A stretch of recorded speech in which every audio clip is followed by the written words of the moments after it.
All right, everyone, this is Nathan Lindorf with the Rational Independent. Good afternoon. Today we are looking at, shockingly, Donald Trump.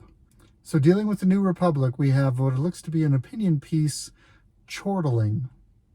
I think that's a good word for it. Chortling over Donald Trump's woes, legal woes and worries. Last week was bad for Trump. This week could be 4 or 5 times worse. Wow, how could that be the case? The former president's trials are starting to take a toll, and the judge in the New York case could be poised to deal another savage blow, possibly by Wednesday. I'm breathless in anticipation. Think 83.3 million is a lot of money? Well, hold on to your hat, Buster, because this week, New York Judge Arthur Engoron is supposed to announce the penalty he's slapping on Donald J. Trump in the Trump Organization fraud case. Do you hear the tone of glee? It reminds me of sports reporting after the home team favorite comes out with an underdog victory and everyone is cheering on such an amazing accomplishment. Politics cannot just be seen through that kind of team sports lens. If you're looking at the legal system, it should be viewed dispassionately. If you have a legal system that is able to be swayed by public opinion, then you no longer have a legal system. It's why social justice is an oxymoron.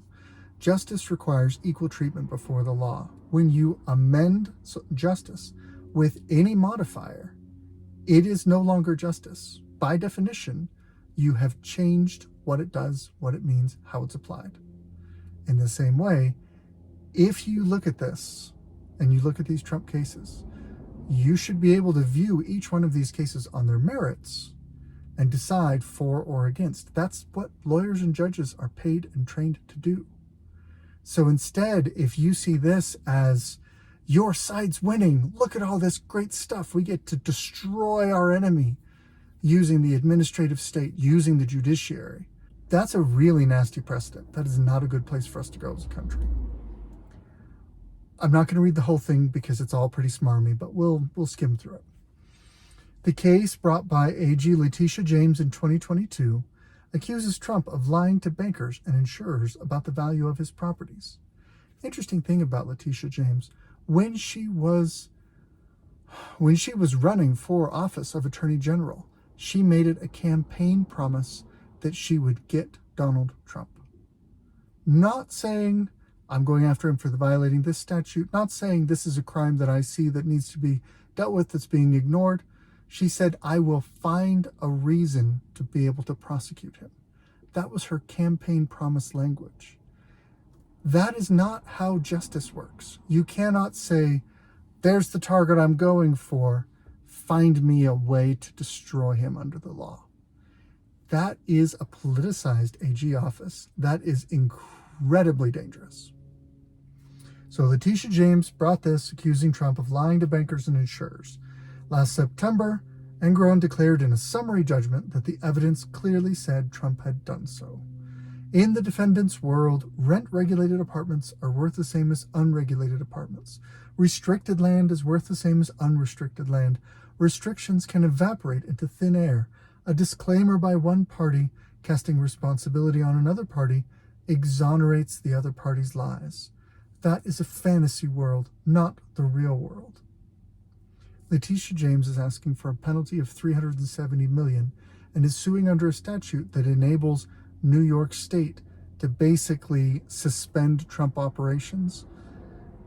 I don't know exactly how that works because it's a pretty rare thing, but basically it's a statute that apparently can enable either the state to take control or appoint some kind of conservator or in some other way basically interfere with the ability of the business owners to conduct business in New York State.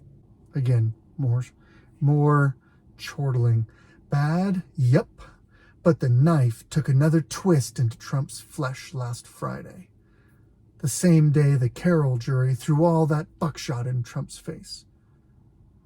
Violent imagery much? Like, guys, Sarah Palin got in trouble for saying we're going to target some districts. This is visceral imagery. And yet somehow we're commenting on lawsuits. Barbara Jones was appointed last fall by Engoron to monitor some of the Trump Organization's transactions. And on Friday, she wrote a letter saying, I've identified certain deficiencies in the reporting, blah, blah, blah, blah, blah, which they're suggesting may allow the judge to bump up the penalty.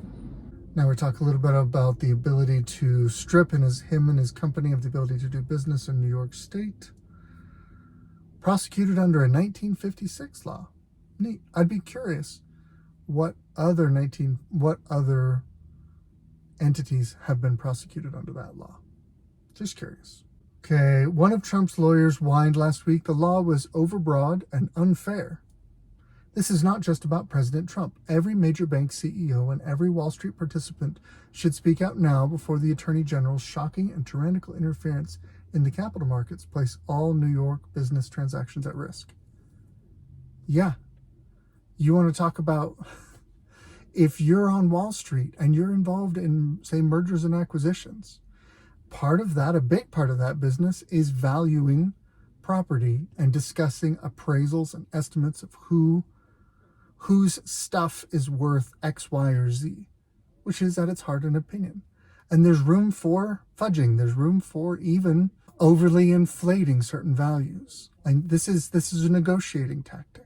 What he's warning about is New York State, which is home of Wall Street, is basically going to set a precedent that says if the Attorney General doesn't like you politically, she can strip your company from you and take a bunch of money from you, even if both parties of the transaction don't complain, even if nobody was harmed. That's not okay. This is a problem. Quick, does that statement remind you of anything? It should. To me, it sounds an awful lot like Trump's own blubbering about presidential immunity, that all presidents need blanket immunity because someone is bound to sue them after they leave office over something they did. Okay, so that's an interesting link to make, but also it's a pretty demeaning way to respond to a fairly reasonable concern, saying, hey, this sets a rough precedent for New York State business. Now, the question of presidential blanket immunity is a whole separate constitutional thing. We're not getting into that today. It's worth a video all on its own. We'll see if it comes up again, and we can have the time to dig in. One of the challenges that we all have, is we have limited time to do what we can with the information that we have. One of the reasons I do this channel is to show how even that all of us have the ability to put enough research in to understand what's going on and come up with defensible, articulable positions about politics and current events that can withstand scrutiny, even if we don't have the time to go nerdy and dig deep into each particular detailed question. The challenge with this year is that due to the confluence of elections and Donald Trump and trials and all this other stuff, as a body politic, we are being asked to absorb and make decisions on a cultural level, kind of a subconscious level, on a wide variety of unprecedented things, and all very, very quickly, which means we're sure to make some mistakes and err in our judgment. And there will be some fallout from that. We'll see how the year continues. What a way to start a year. Maybe about $500 million in fines and a court ruling that is expected to torch his ridiculous immunity theory and allow other prosecutions to proceed. Speaking of which, Jack Smith is looming right around the corner, all while Trump is going to be crowned the Republican nominee. You have to believe that at least some normie Americans are going to see that something's wrong with this picture. That is triumphant language by this author, saying someone in the crazy Trump train has to look and say, wow, maybe my guy really is bad. Well, guess what? I'm a fairly normie American here. I voted for Trump once, not twice. I'm not all in on the dude. I see a problem with this picture, but it's not the problem that you're pointing out. There is a problem with aggressively pursuing judicial action against the major party political nominee. That's a problem. That is effectively state interference in election process. They have multiple hearings set to kick off the day before Super Tuesday. Now, Donald Trump is running away with the primary, so that's less of a critical impact. But in a contested primary, that's incredibly biasing. That biases the process to an incredible degree. But that's not the part that's wrong with this picture. What's wrong with this picture is that the orange man is bad. This is Nathan Lindorf with The Rational Independent. This has been my Reddit rant for the day. Good luck out there.